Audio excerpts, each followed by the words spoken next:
Hi, welcome to ABMBBS. This video is based on the Biostatistics chapter from the Park textbook of Community Medicine.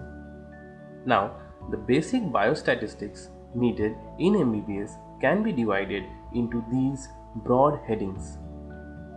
I will be dealing with the first three in this video. The next four topics will be covered in a second video. The remaining extra topics will be covered in a third video. So, the first topic is data presentation. We all know that data can be subdivided into two categories, quantitative and qualitative. So, now we will discuss about the various ways to present quantitative data. First is histogram. A histogram is a graphical presentation for continuous quantitative data. The continuous groups are plotted on the x-axis and the frequencies are marked on the y-axis. Next comes frequency polygon. It is similar to a histogram except that it is made by joining midpoints of class intervals at the heights of frequencies. Next is a frequency curve. It is basically a frequency polygon that has a number of observations and reduced group intervals. Hence, the angles are smoothened and it becomes a curve. Next is a line chart. It is also known as a line graph. It shows a trend of an event over time. Next is cumulative frequency diagram. It is also called ogive.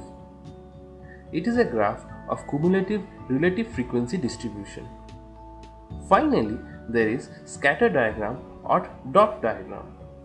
It is also called correlation diagram because it is used to depict correlation between two variables. I will be coming back to scatter diagram in a minute. This brings us to the end of the quantitative methods of data representation. Now we talk about the qualitative methods of data representation. First is bar diagram. It is used for visual comparison of magnitude of different frequencies.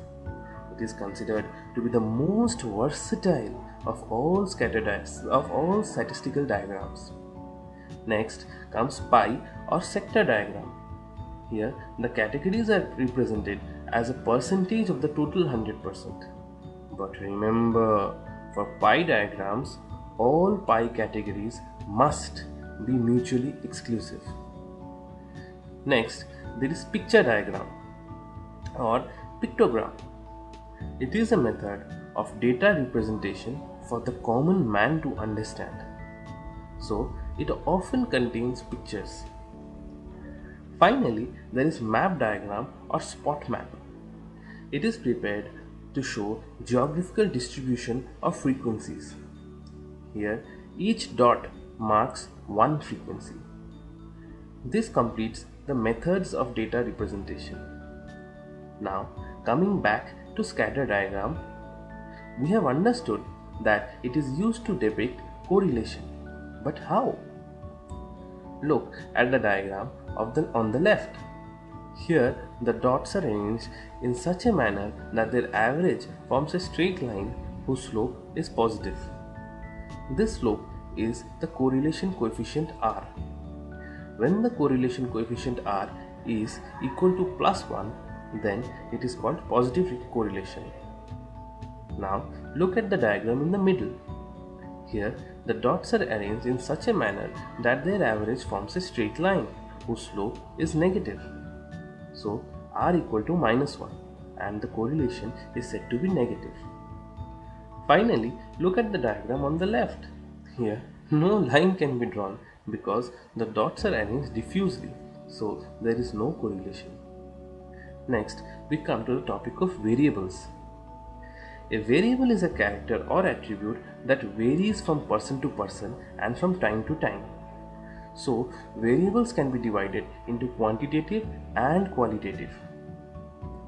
Quantitative variables are the ones that can be measured directly on a metric scale.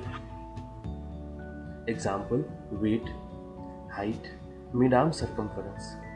Qualitative variables are the ones that cannot be measured, hence they have a nominal scale. Typical examples include ABO blood group, sex, and type of anemia. If you are wondering what is a nominal scale, don't worry, I'll be discussing about the scales, types of scales in a minute. Now, quantitative variables can also be called continuous variables. Why? Because they have a large number of possible values and several in-between values. So they are measured in a metric scale. But qualitative variables only have a few possible values and no in-between values. Hence, they are also called discrete variables. Variables can also be subdivided into dichotomous and polyautomous types. Dichotomous variables have only two possible values, whereas polyautomous variables have more than two possible values. Typical example of dichotomous variable is sex. It can only be male or female. Another is RH. It can only be positive or negative. The examples of polyautomous variables are infinite. This brings us to the end of the topic of variables. Finally, we come to scales of measurement. There are basically three scales of measurement. Number 1 is nominal scale, number 2 is ordinal scale, and number 3 is metric scale. Nominal scale is based on names. It has no specific order and for quantitative variables and is for qualitative variables. Typical examples include race, religion, country, etc. Ordinal scale is based on gradation. It is also for qualitative variables. Typical examples include TNM staging, social classes, etc. Finally, metric scale is the scale we use regularly on our day-to-day lives for measurement of quantities. As I just mentioned, it is for quantitative variables. Another type of scale is also there. It is called Likert scale or summative scale. It is a type of ordinal scale. Here, responses are created in a continuum, like strongly disagree, disagree, slightly agree, agree, and strongly agree. Also, Likert scale is usually bipolar scale, meaning it measures both positive and negative responses. This brings us to the end of this video. You can also watch the other videos in this channel. The link is available here. Guys, thank you for watching this video. Please be sure to like, share and subscribe if you like our work. You can also review our Facebook page. The link is available on the description below. Bye bye and happy learning.